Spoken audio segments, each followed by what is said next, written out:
Yo, salut à tous. Cette semaine j'ai mis mon bob et mes lunettes de soleil de 1980 parce que j'ai envie de vous faire voyager dans un de mes spots préférés, un des spots qui m'a le plus surpris, un des spots qui m'a le plus scotché, un spot incroyable qu'il faut vraiment qu'un jour vous puissiez tester et que vous puissiez aller voir de vos propres yeux. Mais avant ça, je voulais vous encourager à vous abonner à mes vidéos et à cliquer sur la petite cloche qui est juste ici pour être prévenu des nouvelles vidéos. Donc cette semaine, je vous fais découvrir ce lieu qui est juste magique, ce parc aquatique abandonné qui se situe entre Los Angeles et Las Vegas. C'est parti.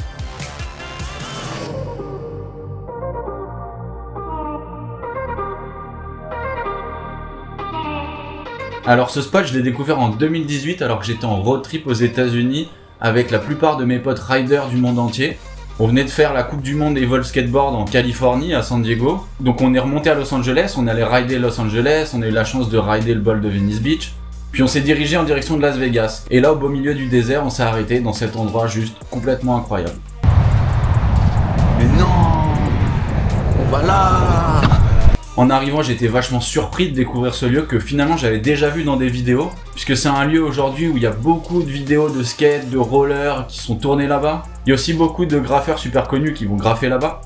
Donc je me suis intéressé à l'histoire de ce parc. C'est un parc qui a été construit en 1960 par un riche businessman qui se disait que finalement les gens qui partaient de Los Angeles pour aller à Las Vegas seraient peut-être contents de s'arrêter pour se tremper un peu les fesses.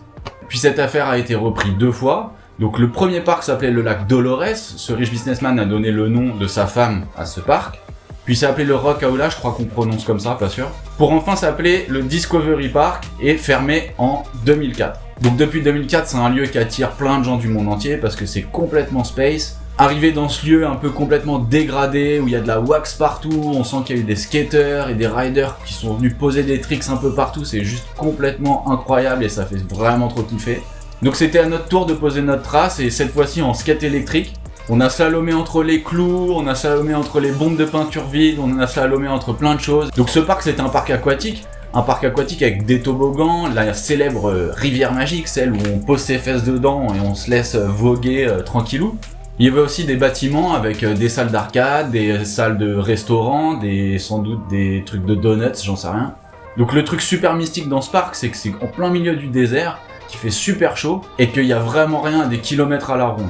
Donc je suis allé sur Google Maps pour vous montrer, ça se situe vraiment exactement à équidistance entre Los Angeles et Las Vegas. Ce qui était super en plus dans cette session, c'était que c'est un moment qu'on a partagé ensemble et qu'on était tous de pays super différents. Que ce soit mon pote néo-zélandais, que ce soit mon pote américain, autrichien, mes autres potes français, bref, on était toute une petite armada à découvrir ce lieu.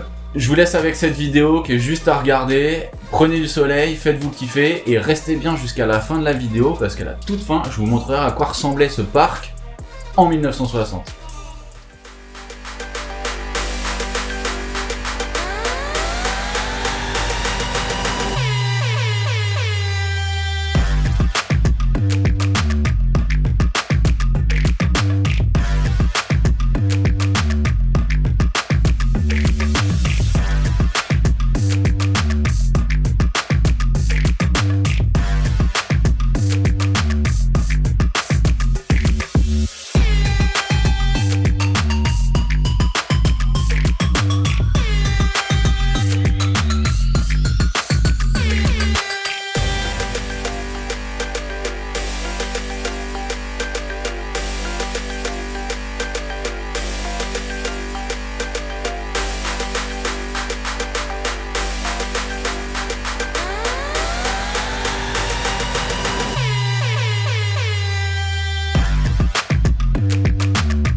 Donc voilà, on a fini avec cette vidéo, j'espère que ça vous aura plu, que ça vous aura donné envie d'aller là-bas.